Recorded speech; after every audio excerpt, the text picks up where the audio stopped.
So this week what I'm going to do is I'm going to jump into Guild Wars, so Guild PvP. I'm going to explain some of the systems and how Intrepid plan to make it work and how things will feature within this, and also get into some of the systems that they've said they really want in the game but they don't know if it'll be there for launch, and dip into how I believe it'll affect the world of Veta and how it'll affect guilds and people playing within the world. But what I will do before we start the video is I just want to give a little shout out to a YouTuber called Meed.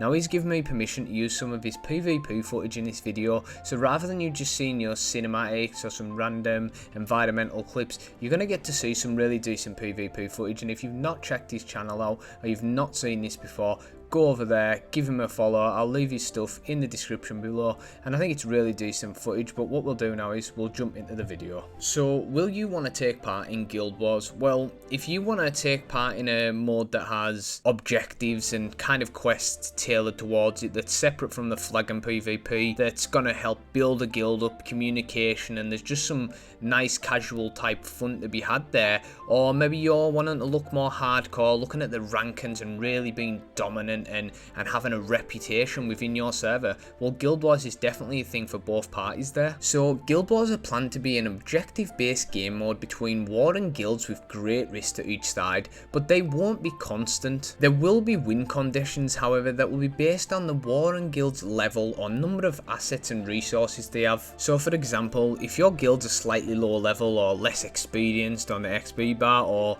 potentially has less resources or less members, this is where the guild will have a different little quest line or different objectives, maybe ones that aren't so hardcore, or maybe balanced so it's a little bit more fair for both sides. Multiple guilds and alliances can be warden at any one time, and the whole system is separate from the PvP flagging system. So if you just want to jump into a little bit of PvP but be more casual with it, and you don't really want the negative effects of the open world PvP corruption system affecting you, this might be perfect for you to challenge yourself and get involved in a little bit of that PvP action. These Guild Wars events, or these things that will happen within the world, they'll be based around prime time.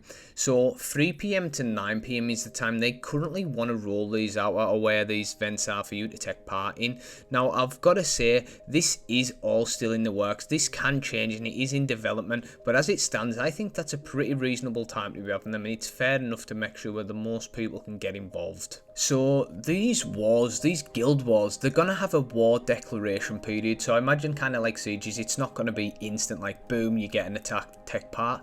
You're going to have time to prepare for this, and you're going to know when it's coming. Now they're going to have objective based components to them. You're going to have your basic default objectives and your more guild related objectives. So jump into the objectives. Obviously you're going to have your default objectives, which is your basic stuff. I imagine it's just taking part, fighting the opposite team. Then you're going to have your guild based objectives, which are a little bit more niche, a little bit harder to do, but one of the main things you'll need to do to win this. So it could be, for example, if they've got a guild hall or a freehold, holding a certain area while they defend and trying to fight them off or kill them so you get that position. Then there could be something along the lines as, for example, I've said, if you have like a rare raid item and it's on showcase and, maybe you get some buffs or whatnot, they'll have to come in and get that rare item, take that, steal that from you, survive and get out of there as one of their objectives. And then add in the fact they've talked about having these people on the opposing warden team that will have increased stats and buffs, and that one of your objectives will be to get in and kill that person. Now that person might decide they want to fight and take advantage of them buffs, and that might be a hindrance, or they might try and run and think, oh fuck this, like let's get out of here, and if they can't find me and they can't kill me, then they can't get their objective. So it could play out either way, but I think it's really cool, and I think it's going to be a nice little thing to get involved in. Then these Guild Wars have the potential of guild fortresses. Now we don't know if guild fortresses are definitely going to make it into the game, but by the sounds of it they do want this in. Now I don't know if it'll be there for launch, but I can definitely see this coming in further down the line. And what these are is they're big guild fortresses that you can siege or destroy the guild halls from.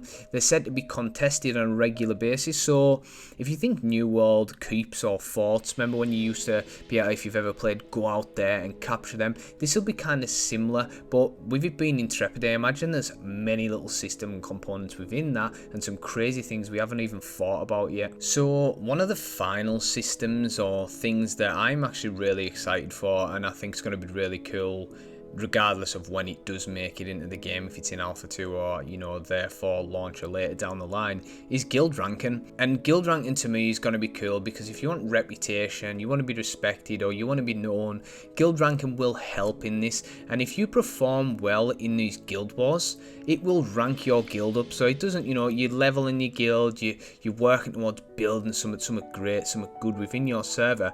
These guild wars help you build up that reputation. Now the way it's going to do that is with server leadership boards. So if your guild's performing well within these guild wars and you're doing the right tasks within these wars or objectives, you're going to rank higher on the leadership boards for your server. You're going to have access to leadership boards within your guild that show how your guild members have performed during these guild wars. Now if you have that type of information, you can kind of sift through and see who is the better PvPers or who are good at certain things. And if you need a PvP roster for certain events or really big events that you need to take part in the open world PvP system within Veta, you can pick from these and you can go in much better prepared. So I know this is normally, you know, added into a full PvP video explaining everything, but I just felt like this deserved a video of its own, like some of the other things in Ashes of Creation. I do really think it's going to be awesome to check out, and I think the way this works could be a big part of the game where a lot of people really just go out and like, there's so much content here to be had, and as it, you know, develops and grows, I think it's going to be really cool. Hopefully you've learned something new yet again, you've enjoyed the video and you liked some of Meed's PvP footage, and I appreciate you watching as always, and I'll catch you in the next one. Cheers.